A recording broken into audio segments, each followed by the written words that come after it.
Live na tayo. Sige, once again, good afternoon po sa lahat. At ako po ay nagagalak sa Panginoon na tayo po ay magkakasama ulit sa Bible study, no?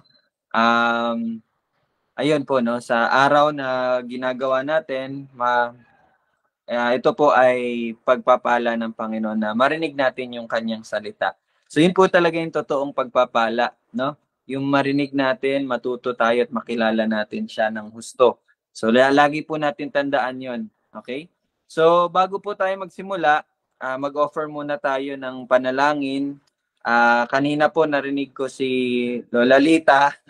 Ano po, no, parang ano po yung Lola, di ba, parang may tusok-tusok ang namamanhid, no, parang ganon yung nararamdaman ni Lola sa kanyang paa. So pag-pray po natin, and then si Lolo Myong din, sa kanya din pong paa din, no, yung namamanhid, masakit din po, no. And si Arshan din po pala, galing po siya sa Mars. Galing po siya sa hospital kanina. Kasi nga po kahapon, 'di ba, may lagnat siya. May masakit po daw sa kanyang tagiliran. So, hindi pa alam kung ano 'yon. Mamaya ultrasound daw siya. So, parang sabi baka appendicitis or baka may bukol. So, pag-pray natin, lahat 'yon, yung mga sakit na nararamdaman. Tama ba, Ate Ashan, yung pagkasabi ko? Okay, tama naman. Okay, so pag-pray po natin, no? Kayo, baka may gusto po kayo ipagpanalangin para lahat-lahat na po. Sige, ma'am. Pa ako. Paa mo din. Ano nangyari, ma'am? Yung Sakit. dito, ano ko, sa likod. Sakong. Sa may likod. Sa likod? Mm-mm. Okay. May sakit pa rin, pero hindi nakatulad ng dati. Okay. Sige po. So yun, pag-pray natin si Lola Lita, Lolo Myong, si Mami, and si Ate Arshan. By the way, pag-pray din po natin ang bawat isa, no? Sali na rin po natin yung bawat isa. So ano ba yung pagpapanalangin natin? Okay, ano ba yung pagpapanalangin natin? Ayun, makita natin yung purpose ni God. No, ano yung purpose ni God? Bakit hinahayaan or bakit niya po pinahintulutan na may nararamdaman tayo? So, isa po sa purpose nun is para mas maging dependent tayo sa kanya, no? Wala namang ibang dahilan at maging 'yon. Actually sa James, no, mababasa natin, no, yung panalangin at siguro tinuturuan tayo ng Panginoon din na mas maging ano din sa ating prayer life, no, yung pag nagpe-pray tayo, lagi din natin isipin yung mga kapatid natin. So, ayun. Okay, lahat tayo, let's pray, manalangin tayo, sabay-sabay. Pwede kayong mag-close ng eyes, pwede kayong magsalita, pwedeng hindi. Okay, panalangin natin yung bawat isa. Okay? So tayo po ay manalangin.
Sige, tayo po ay manalangin. Panginoon, maraming salamat po sa pagkakataon na makikita namin ang iyong kapangyarihan na magpagaling. Tunay nga na wala pong imposible sa iyo. Kami po iniligtas mo sa tiyak na kapahamakan at ang aming mga nararamdaman sa mga pisikal namin na katawan ay ikaw din po ang mag-iingat at ikaw ang magbibigay ng kagalingan. Panginoon, maraming salamat din po sa pagpapaalala sa amin upang ingatan ang aming mga pisikal na katawan habang kami po ay nandito sa mundong ito, na ito'y ang aming mga ginagawa, kinakain, ay tama rin. And maraming salamat, Panginoon, dahil ikaw magbibigay ng kaginhawaan sa bawat isa. Dinudulog po namin sa iyo si Lola Lita, si Lolo Myong, si Mami Renz, at si Ate Arshan, at sa bawat isa na ikaw ang patuloy na mag-ingat sa aming mga pisikal na katawan, Panginoon, na ito'y gamitin mo po para po sa iyong kaluwalhatian. At tunay nga na ikaw ang nasa trono ng langit, ikaw nasa kataas-taasan, at ikaw ang soberanya sa lahat. Panginoon, sa aming pagpapatuloy sa pag-aaral ng iyong salita, turuan mo po ang bawat isa, na patuloy mo pong baguhin ang bawat isa na kami maging mapagkumbaba, at ang tanging hangarin lang namin ay ang pagsunod at pagpasakop sa iyong kalooban. Ikaw po ang purihin sa lahat. Ito ang aming panalangin sa pangalan ni Jesus. Amen. Okay. Sige po, so ngayon magpapatuloy tayo sa pag-aaral natin, no? So akin pong i-share yung screen po para po makita nyo po yung anong verse na po tayo, no? Sige po, teka lang po. Sino yun?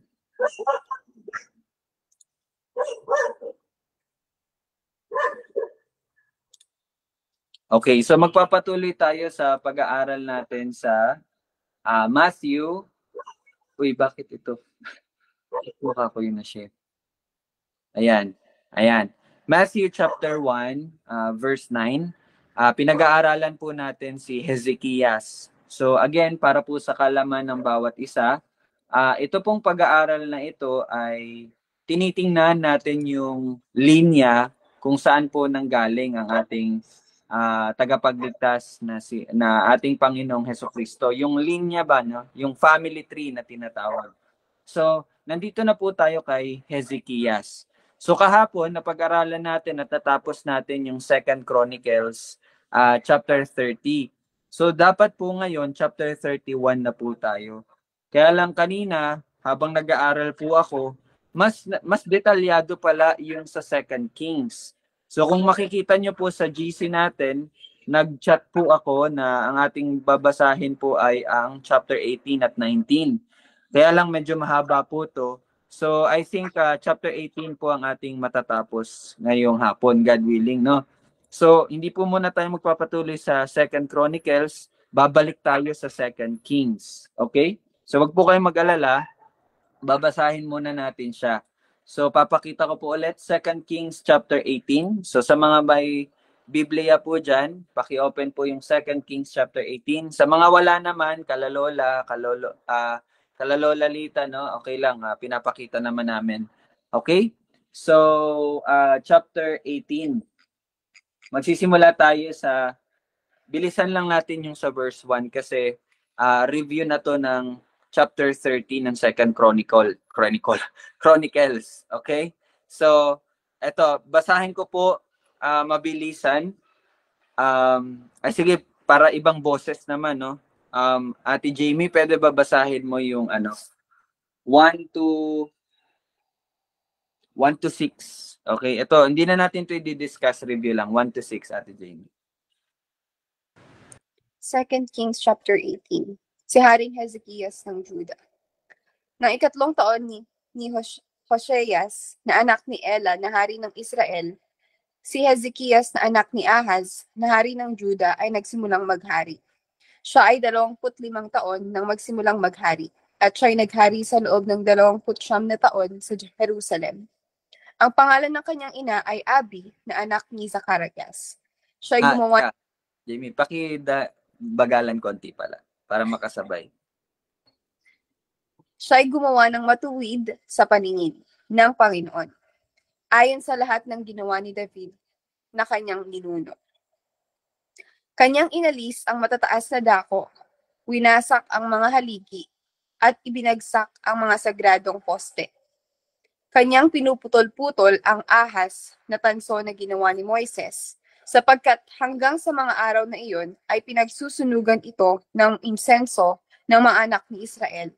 Ito ay tinawag na Nehustan. Siya ay nagtiwala sa Panginoong Diyos ng Israel at walang naging gaya niya sa lahat ng mga hari at ng Juda pagkatapos niya o maging sa mga nauna sa kanya. Sapagkat siya'y humawak ng mahigpit sa Panginoon, siya'y hindi humiwalay sa pagsunod sa kanya, kundi inangatan ang kanyang mga utos na inutos ng Panginoon kay Moises. Okay, salamat po Ate Jamie. So, ito po yung kabuuan ng ating pong binasa kahapon, yung 2 Chronicles chapter 30. So, kung makikita nyo, parang ito po yung summary, no? At meron pong isang bagay dito na wala po doon sa ating nabasa nung kahapon at nung Lunes. Isa po doon sa nabanggit dito is yung kay Moises, no? Verse 6 ba yun? Hindi. Verse 4. Ayan, tingnan nyo po. 'Di ba sa 2 Chronicles, ang na-highlight lang po yung sinira po ni King Hezekias is yung mga sagradong poste, no? Yung mga matataas na dako. By the way po, para po sa kaalaman ng mga makikinig natin ngayon, ito pong mga matataas na dako, yung mga haligit, mga sagradong poste, yan po yung mga lugar kung saan po sumasamba sa Diyos-Diyosan yung mga Israelita. Okay?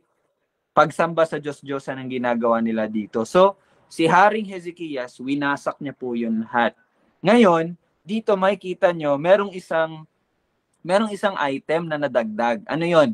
Ito po, kanyang pinagputol-putol ang ahas na tanso na ginawa ni Moises. Okay. So ngayon po, for example, nag-aaral po kayo ng salita, no? Ngayon merong ganitong impormasyon, tas hindi natin alam. So maganda na hanapin natin kung ano bang ibig sabihin nitong ahas na tanso. Kasi sabi dito, pinagputol-putol ang ahas na tanso na ginawa ni Moises. Sapagkat hanggang sa araw, bakit po pinutol-putol yun ni King Hezekias? Kasi ito nangyari. Sapagkat hanggang sa araw, mga araw na iyon ay pinagsusunugan ito ng mga insenso ng mga anak ni Israel. Ito ay tinawag na Nehustan. Ano po yung binabanggit dito na pinagsusunugan ng insenso? Ibig sabihin, yun po yung pamamaraan nila upang sumamba sa mga Diyos-Diyosan. So kumbaga, itong ahas na tanso na ginawa po ni Moises, naging naging bagay rin ng pagsamba nila. Okay? Hindi po pagsamba sa Diyos, but sinasamba nila yung tanso na ahas.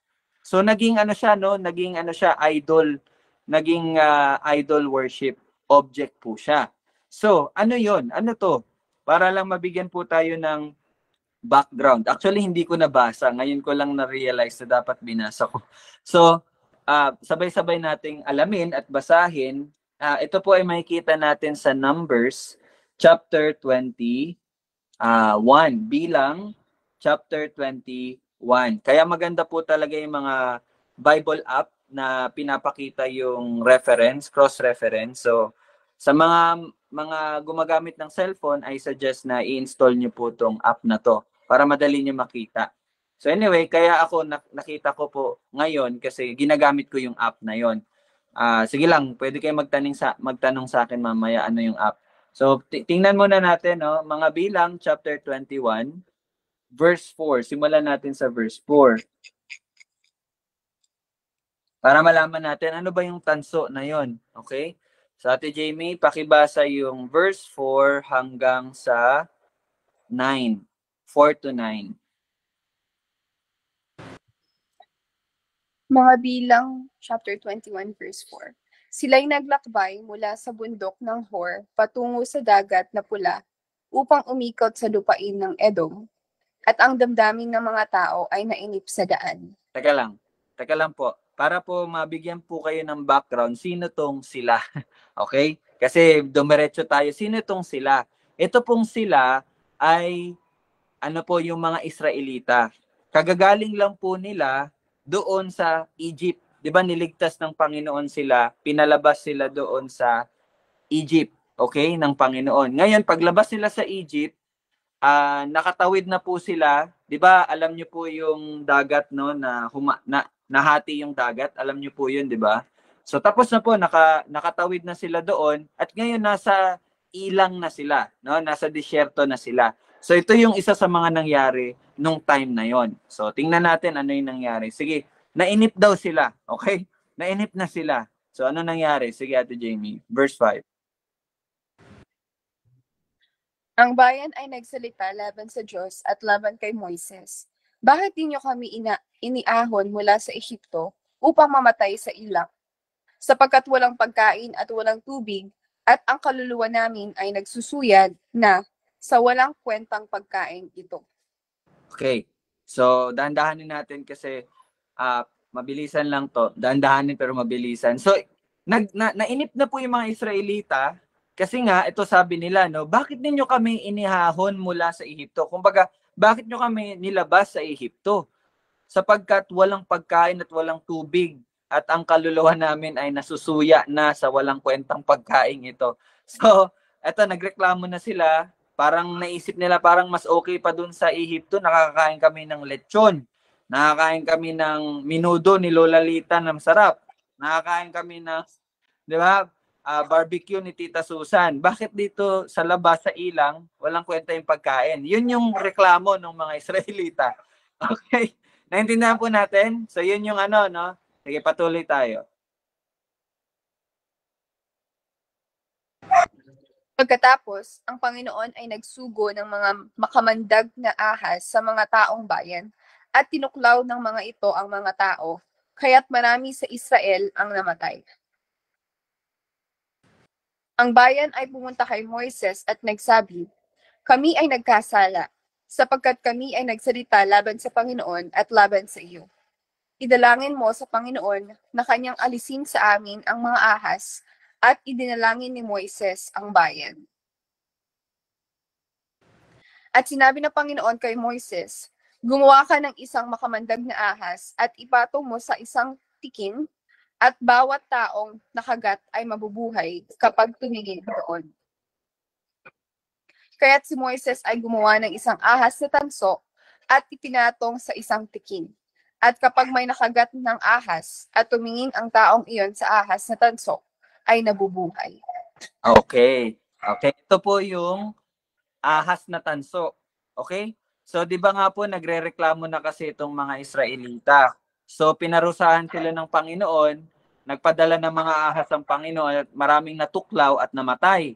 So, na-realize ng mga Israelita, nagkasala sila sa Panginoon kasi nagre-reklamo sila sa Diyos. So, dagdag reminder po sa atin, wag po tayong magre-reklamo, no, sa Panginoon. Tayo po na mga nananampalataya, naiintindihan po natin na kung ano man po ang nangyayari sa buhay natin, may paghihirap man tayo sa financial, may paghihirap man tayo sa buhay, may mga sakit man tayong nararamdaman, may mga problema man pong dumadating sa buhay natin, alalahanin po natin, tayo mananampalataya, tayo nananampalataya sa Panginoon at alam natin na soberan niya ang Panginoon sa lahat.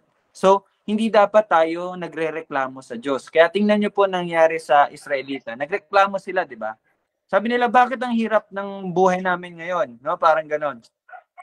So, pinadala ng mga ahas at maraming namatay at natuklaw. Ngayon, nung nagrepent or tumalikod po ang mga Israelita mula po sa kanilang pagkakasala, dininig naman sila ng Panginoon. At ano yung lunas na ibinigay ng Panginoon? Nagpagawa siya kay Moises ng tanso, ahas na tanso.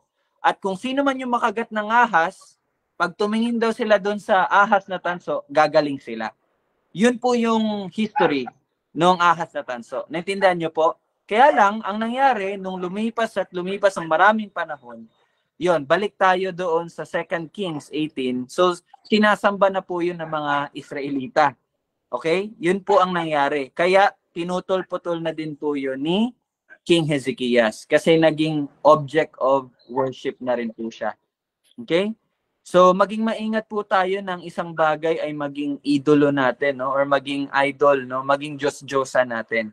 Mag-ingat po kayo dyan na akala nyo, di ba, may mga bagay na galing sa Panginoon at minsan nangyayari, yun yung wino-worship na natin. Bigyan ko po kayo ng example.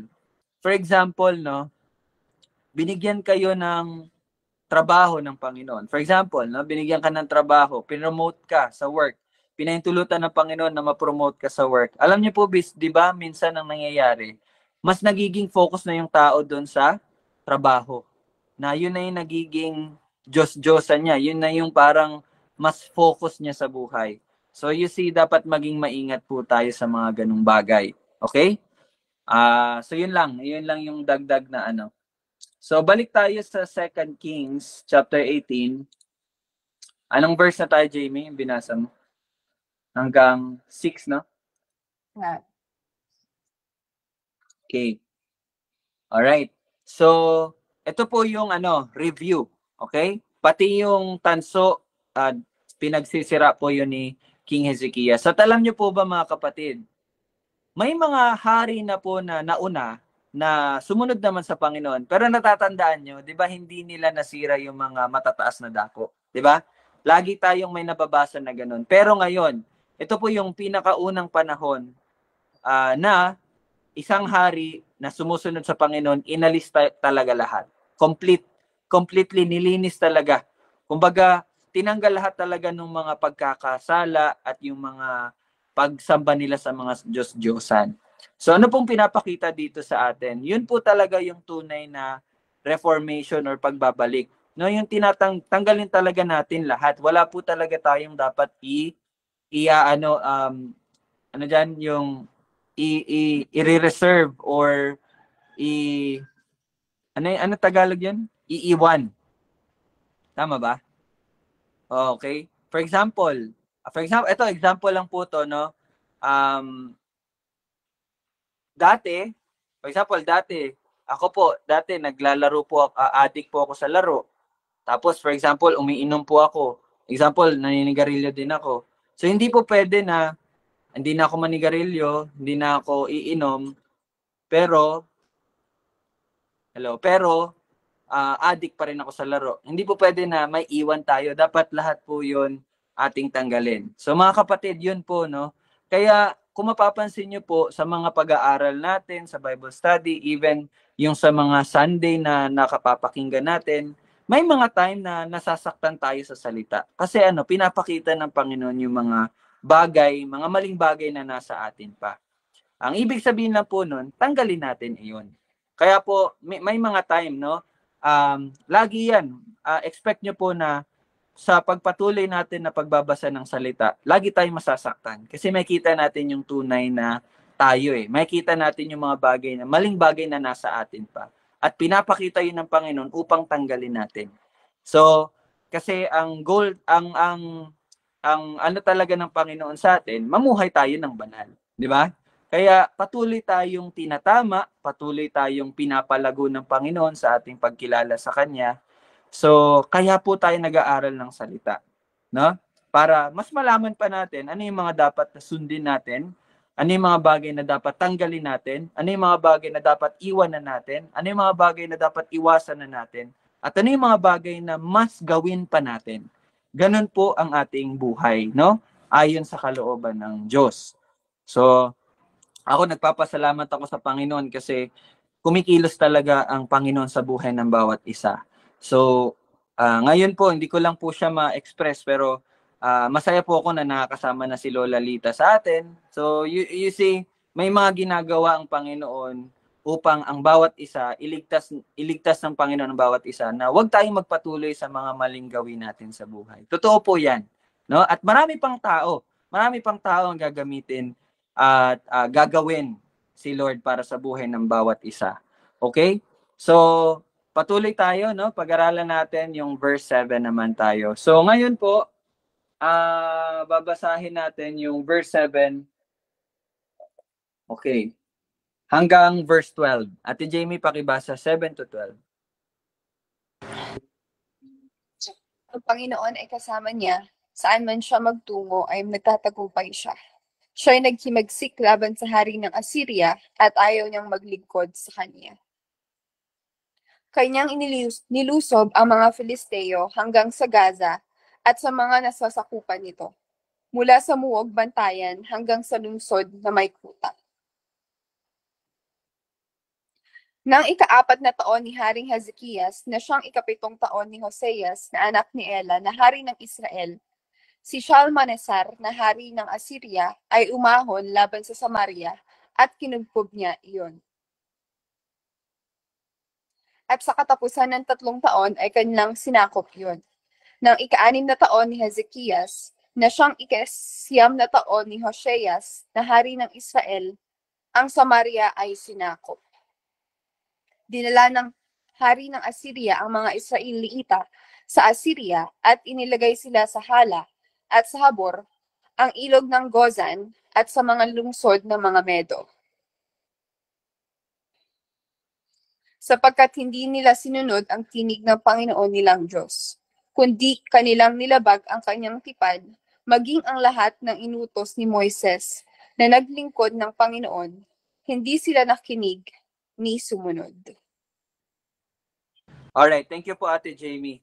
By the way po, di ba napag-aralan na po natin nung Monday at Tuesday na yung mga nasa Israel, nasa Northern Kingdom, nasa Timog, tama ba Timog North? Di ba yung nasa Timog, pumunta po doon sa Judah, sa kanluran, sa South, di ba? Tapos na po tayo. Ito po siya, ito yung nangyari bago po yun mangyari. Naintindihan niyo po? Parang nagbalik tanaw po tayo kasi nga may mga detalye na nandito na hindi natin nabasa doon sa Chronicles. Okay?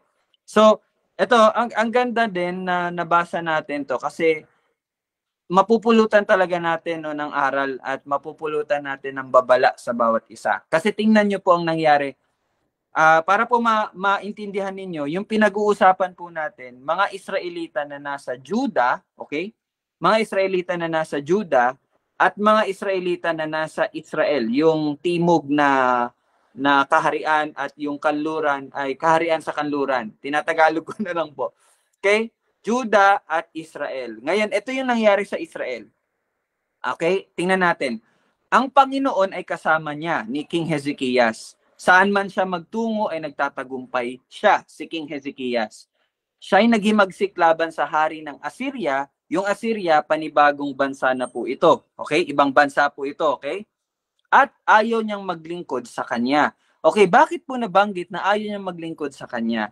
So sa mga nakasali na po dati sa Bible study natin, kung matatandaan niyo po yung mga binasa natin ng mga nakaraan, ano po no, naging malakas po yung Assyria at nagbibigay po ng, alam niyo yun, yung parang, ang tawag dyan, yung parang tax, yung Judah sa Assyria. Nagbibigay po sila ng tax.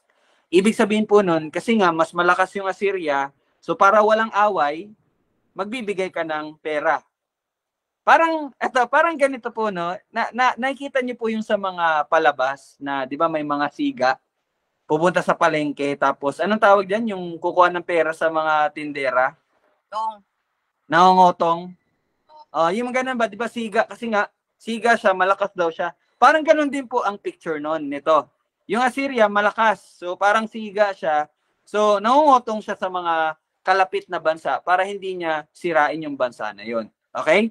Yun po ang nangyari dati. Pero ngayon, si King Hezekias, naghimagsik siya laban sa Assyria. Ayaw niya na magpaalipin, kumbaga. Kaya nga sabi dito, at ayaw niyang maglingkod sa kanya. So, ito po yung no? Pagkatapos niyan, Verse 8, kanyang lilusob ang mga Filisteo hanggang sa Gaza. Siguro narinig nyo to ngayon. Narinig nyo po yung away, ay yung war sa Israel ngayon, di ba? Wala na po akong update about kung ano po nangyari. Pero di ba, matagal na. Kumbaga, dito pa lang na time, meron na po talagang laban or away between Israel at mga Filisteo. So, panibagong topic po yan. Basta ito, makikita nyo dito na dati pa man, yung away nila ngayon, dati pa man, nangyari na yon, nangyayari na po yun. Tingnan nyo, kanyang nilusob ang Filisteo hanggang sa Gaza at sa mga nasasakupan nito, mula sa Muog Bantayan hanggang sa lungsod na may kuta. Okay?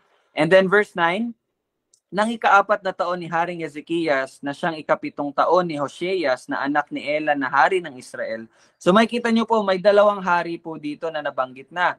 Si Hezekias po sa Juda, si Hosheyas naman sa Israel. Okay? Yung Israel, ito po yung pag-uusapan natin ngayon, yung kaharian ng Israel. Si Shalmaneser na hari ng Assyria ay umahon laban sa Samaria. Okay, ano yung Samaria? Baka nalilito na po tayo. May Israel, may Juda, may Samaria. Para hindi po kayo malito, ito po yun. Yung Samaria po, capital city ng Israel. Okay? Parang dito, anong capital city ng Pilipinas? Manila or Quezon City? Manila, no? Manila. So, ganun din po yun. Yung Israel, yung capital city ng Israel, Samaria. Okay? Yung capital city ng Juda, Jerusalem.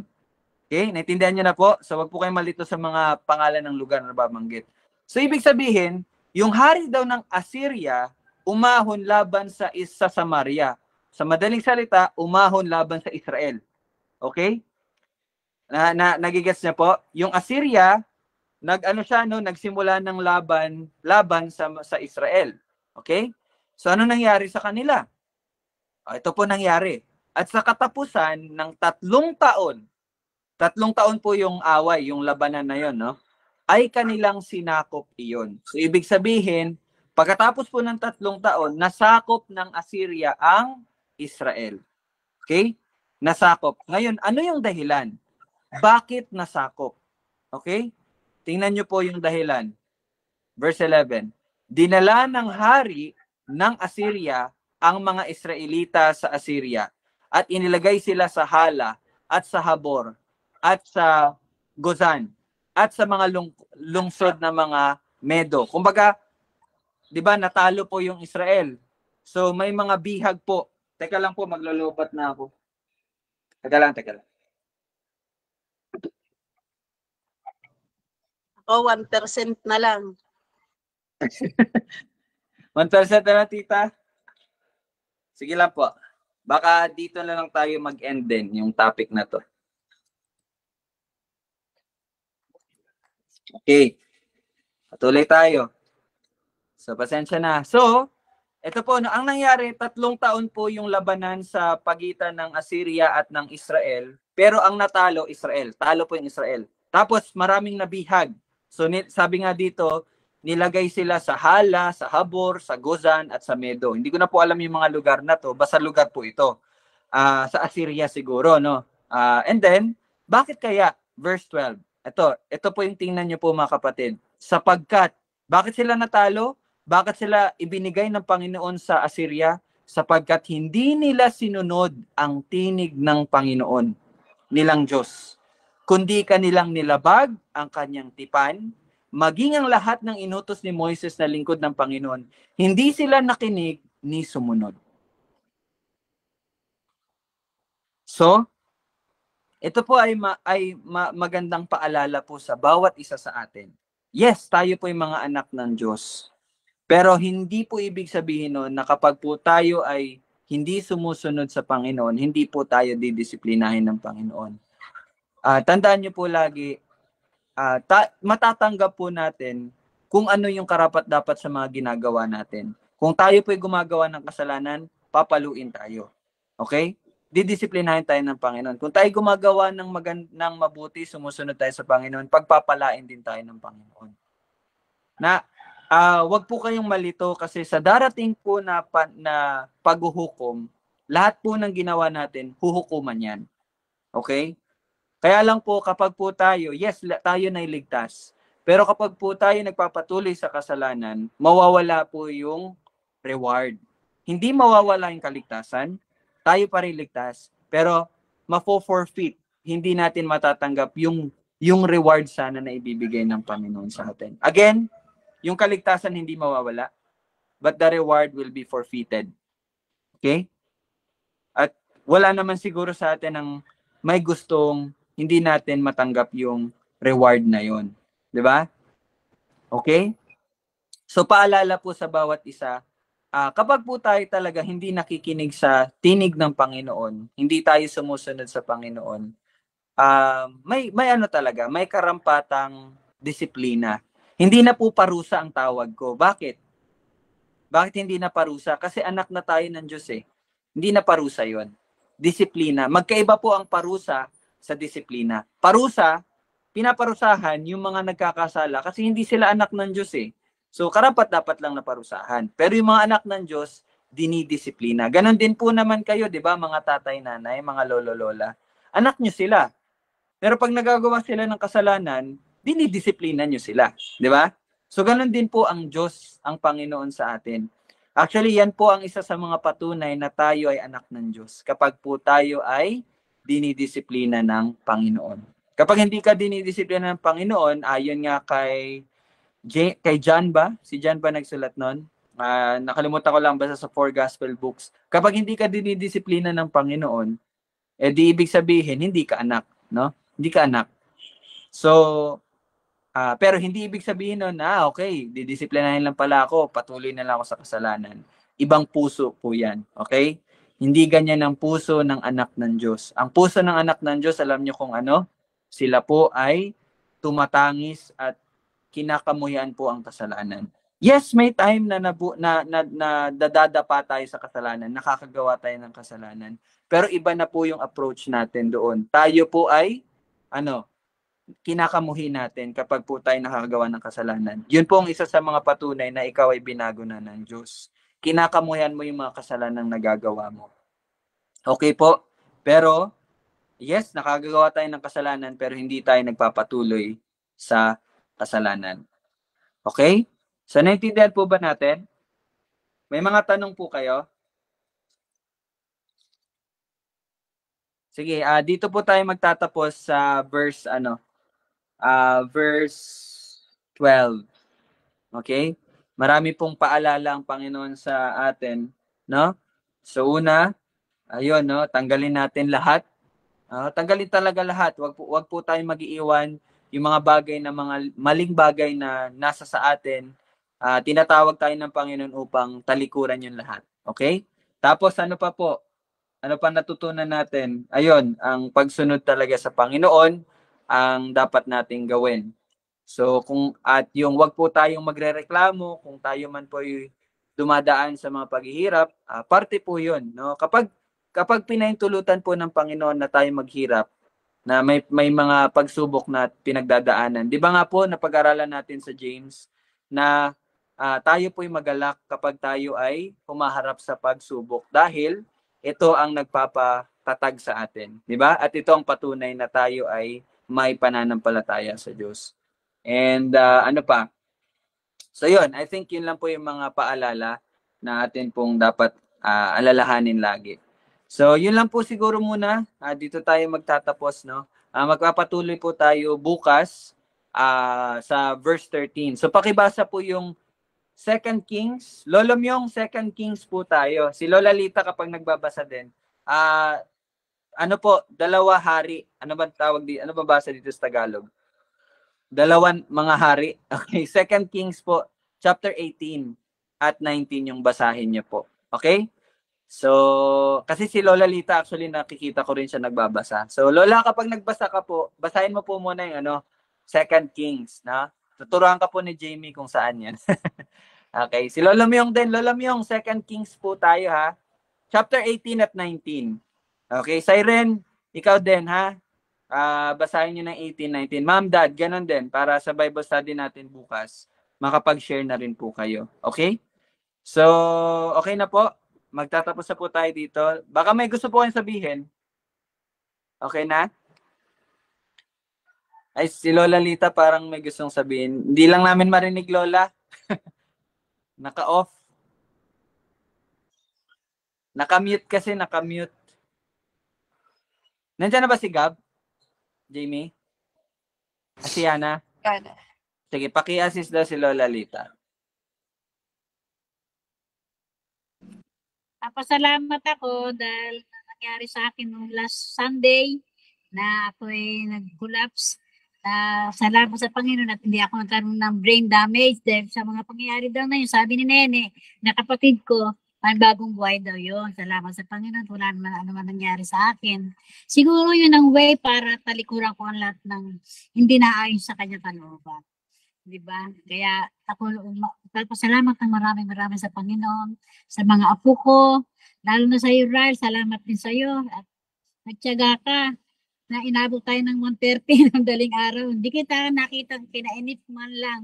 Maraming maraming salamat din sa iyo. Panginoon, unang Panginoon, maraming maraming salamat din. Dahil binigyan niya pa ako ng panibagong buhay para sa aking pagbabago. Alam ko marami akong nagawang pagkukulang sa Kanya. Kaya ngayon, lumalapit ako sa Kanya, humingi ako ng awa at pasasalamat sa mga naganap sa buhay kong ito. Maraming maraming salamat sa Panginoon. Yun lang po. Okay, salamat po Lola Lita. Salamat sa Panginoon, no, sa ginagawa niya sa buhay ng bawat isa. So, nagagalak tayo. Tunay nga na tunay ang Diyos, no? So, maraming salamat sa Panginoon. Sige, mag-pray na po tayo. Mag-close na po tayo na at bukas ulit magkita-kita tayo. Tayo manalangin.